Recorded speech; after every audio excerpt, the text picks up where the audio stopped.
Hey scholars, it's good to be back with you. I got a question from somebody who's building an electric guitar kit, and the neck, just like this, came with a paddle headstock. Now a paddle headstock is one where the back side of it here is just left flat, and the reason it's like that is so that the builder can customize the headstock and make it whatever they want, which is pretty cool.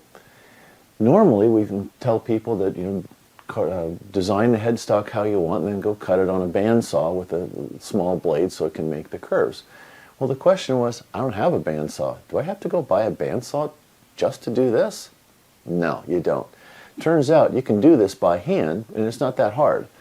Most operations in guitar making you can do by hand. People make guitars by hand all the time with few or no power tools sometimes. Usually it's acoustic guitars, but not always. So let's figure out how to cut this out without a bandsaw. So what I've done here is I've taken the headstock and I've done two sets of lines on this. Let me pause here and I'm going to zoom in. Okay, here's a close-up of the headstock, and you can see I've got two sets of lines drawn on it. One is the straight lines here and the other one's the curved one. Well, the straight line is defining what we're calling the no-fly zone. Remember, the purpose of a headstock is the tuners mount right here, and the tuners have to bear the loads of the string. Well, the tension on a set of strings is equal to the weight of a full-grown person, so it's pretty substantial. If you try to cut away too much of the wood here, there's not going to be enough wood left to bear those loads, and the headstock could collapse, it could break. So the two straight lines here define what we're calling the no-fly zone. Don't cut in here. You can't remove any wood inside the no-fly zone. Everything outside the no-fly zone, knock yourself out. You can do whatever you want there. It's a little bit of ambiguity up here. This very corner up here. There's no load up there, so you can round that off if you want. And so the curves, two curved lines define the shape I want to cut out. This is what I would cut on a bandsaw.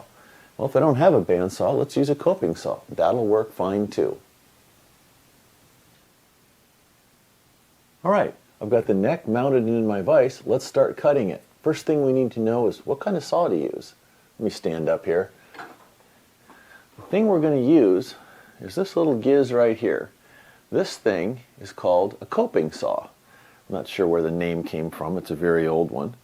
And it has this little blade in here that's stretched between the two ends. These two little yellow, pins here, I guess, hold the blade. And when these wear out, you can buy more blades. I bought this at Ace Hardware yesterday, and you can buy blades for it as well. If you're buying blades, the thing you need to watch out for is something called TPI. That means teeth per inch. How many teeth per inch does the blade have? Well, this one came with 17 teeth per inch. I'm not sure how well that's going to work. That may be a little fine. So I bought a package of blades that are 11 teeth per inch. And the blade is just a little metal blade, and it's got two little cross pins at the end of it, and the pins engage this little thing here. So the whole thing, I mean, I didn't get a deal or coupon or anything, so this whole thing was less than $20. Now, they had two kinds of saws. They had the El Cheapo, you're only going to use it once kind of saw, and they had this nice one by Irwin. If you think you're going to use this thing more than once, buy the nicer saw. It doesn't cost that much more, and an Irwin saw will last you a lifetime. I'm a big believer in the buy once, cry once school of purchasing. I would much rather save up a little money, buy one really good tool, and then use it forever. It'll work better and it'll last. So the few extra dollars it costs, I recommend it. So works exactly like you think it ought to. You tighten the handle here, and that keeps the blade under tension. This works because the blade is stretched almost like a guitar string. It's under tension. It doesn't have enough strength of its own to resist cutting forces, and that's why you got to support it on both ends. So let's have a crack at this. I've got it set up, or actually came set up, so the teeth are pointing forward, so it'll cut on the push. I suppose you could just reverse the blade so it would cut on the pull. Either one should work.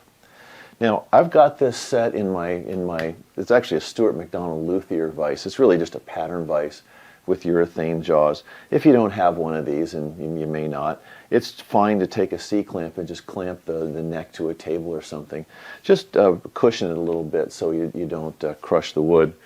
Other thing is, if you're going to handle this a lot, you might want to put a protective coat of sealer on it before you start working with it, because there's dirt and oil on your hands and that'll get gunk into this raw wood. It's pretty hard to get that stuff out once it's in. A coat of sealer, de-waxed shellac, a thin coat of whatever it is you're going to use to finish the neck anyway would be fine. Water poly, oil, whatever. Put it on there, let it dry, and now that'll seal the grain of the wood so you won't get gunk in it. So this works just exactly like you think it does. I'm just going to start sawing here.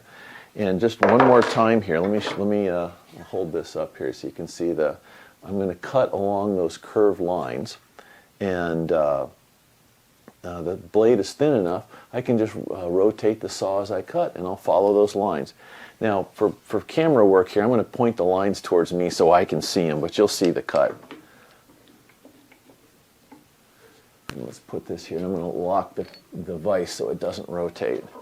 So I'm going to start right here, and I'm going to cut around. Now don't be afraid to take a pencil and draw a perpendicular line right where you want to start cutting it. Because if you aren't perpendicular to the face of the headstock, the line's going to be, the cut's going to be tapered. And cut a little to the outside of your line, because that'll give you enough room to sand and smooth things out. The finish you're going to get from this saw cut is going to be a little rough, so it's going to need a little sanding. And that's true of bandsaws as well. So here we go.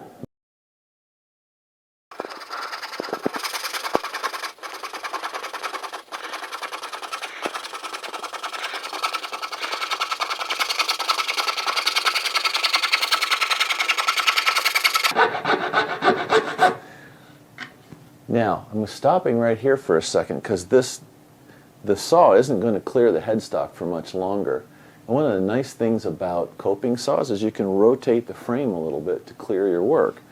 So I'm just going to rotate here, loosen it. You probably should do this without the saw in the material, but too late. Here, I need about one more hand than there we go. Got it tightened up. There, very nice. Now before I finish the cut, see how the back of the saw, this curved part, is clearing the piece real nicely. So this is a very versatile tool, and look how fast this is going. There, and that's actually a pretty fine finish. This is a 17 tooth per inch blade. I went and bought the 11s because I wasn't sure this was going to be coarse enough. Worked fine. So with that piece done, you can see that I cut right along that line. Okay, pretty easy to do. You want to cut the other one here while we're at it? I'll go ahead and reset it in the vise. Get started.